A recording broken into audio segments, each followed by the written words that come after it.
Welcome to my channel. আজ আমি তোমাদের দেখাবো পালং শাকের রেসিপি। তো পালং শাক কীভাবে রান্না করতে হয় আজ নিরামিষভাবে আমি দেখাবো। এতে কোনো পেঁয়াজ রসুন দেবো না, নিরামিষ কীভাবে রান্না করতে হয় বড়ি দিয়ে বেগুন দিয়ে সেটা আমি তোমাদের আজ দেখাবো।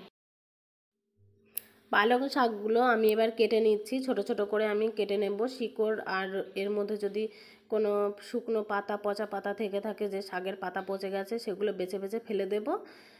ডাটা টাটাগুলো যেগুলো একটু শুকিয়ে গেছে ফেলে দিতে হবে, একটু পাকা পাতা সেগুলো ফেলে দিয়ে শাকগুলো কেটে নিতে হবে। আর গোড়াটা আমি বাদিয়ে দিলাম, যেহেতু মাটি লেগে আছে। এগুলো ভালো করে আমি কেটে নেব। আর খুব কুচো কুচো করে কাটার দরকার নেই, কারণ সেদ্ধ হয়ে যাবে, তো সেদ্ধ হয়ে অনেকটা নরম হয়ে যাবে। তো আমি এগুলো কেটে নিচ্ছি। দেখো শাকগুলো কত সুন্দর করে আমি কেটে নিয়েছি। এর মধ্যে বালি থাকে, খুব পরিষ্কার করে শাকগুলো ধুতে হবে। এবার আমি বেগুনটা কেটে নেব।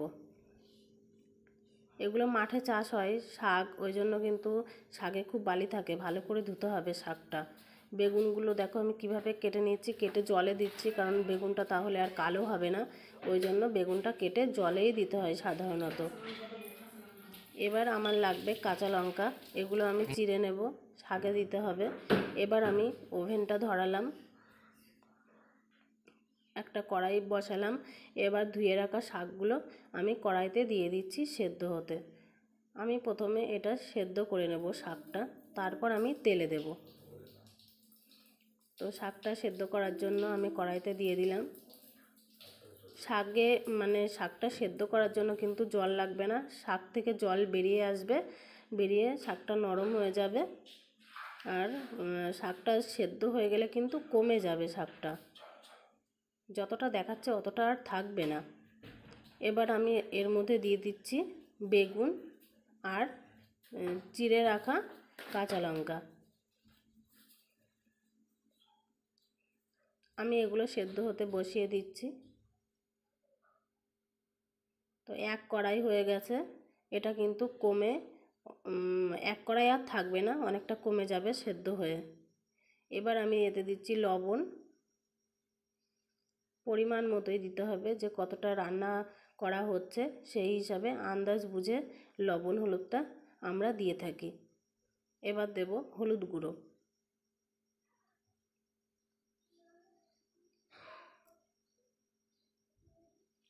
তো দেখে নাও নিরামিষ কীভাবে রান্না করতে হয়, পেঁয়াজ রসুন ছাড়া আমি শাক রান্না করছি। এবার আমি এটা নাড়িয়ে চাড়িয়ে নিচ্ছি লবণ হলুদ দিয়ে। নাড়িয়ে চাড়িয়ে আমি এটা ঢাকা দেব।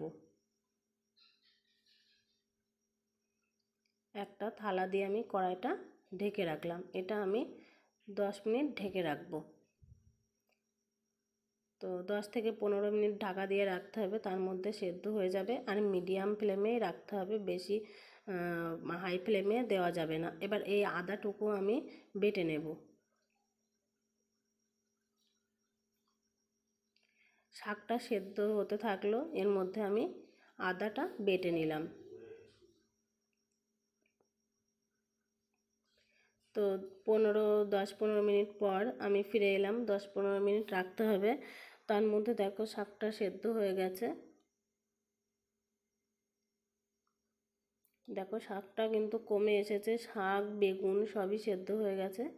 আর এক কড়াই ছিল, যখন আমি শাকটা চাপিয়েছিলাম কড়াইতে, এক কড়াই ছিল, দেখো কমে কতটা কমে গেছে।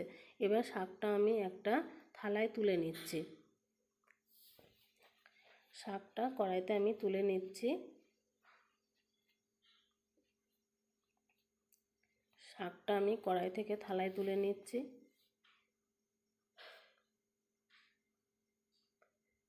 শাকটা তুলে নেওয়া হয়ে গেছে। এবার কড়াইটা আমি আবারও ধুয়ে পরিষ্কার করে নিলাম।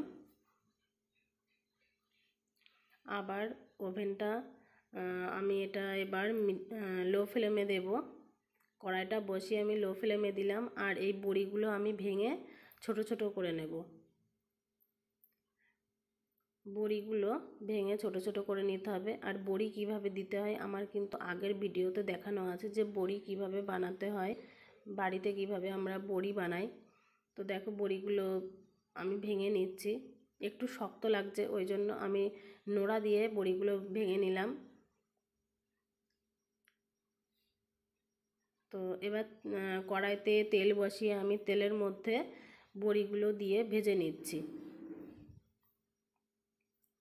তো বড়িগুলো ভেজে নেওয়া হয়ে গেছে। এর মধ্যে আমি দেব আদা বাটা, যে আদাটা আমি বেটে রেখেছিলাম। আদা বাটাটা তেলে দিয়ে একটু ভাজা ভাজা করে নিতে হবে বড়ির সাথে। এবার আমি শাকটা ঢেলে দিলাম।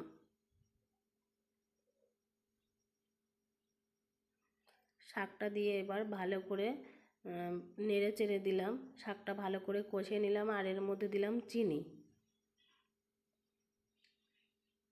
এর মধ্যে আমি 1 চামচ চিনি দিলাম, দিয়ে শাকটা ভালো করে ঘুটে ঘুটে রান্না করতে হবে। তো দেখো রান্না হয়ে গেছে আমার শাকটা। তো তারপর আমি 15 মিনিট ধরে শাকটা ঘুটে ঘুটে আমি রান্না করেছি। দেখো কতটা শুকনো শুকনো হয়ে গেছে। আর আমার শাকটা কিন্তু রান্না হয়ে গেছে, পালং শাক। তো আমার রেসিপি তোমাদের যদি ভালো লেগে থাকে তাহলে তোমরা বাড়িতে ট্রাই করো। আর অবশ্যই আমার চ্যানেলটি সাবস্ক্রাইব করে দেবে, আর পাশে থাকা বেল আইকনটি টাচ করে দেবে।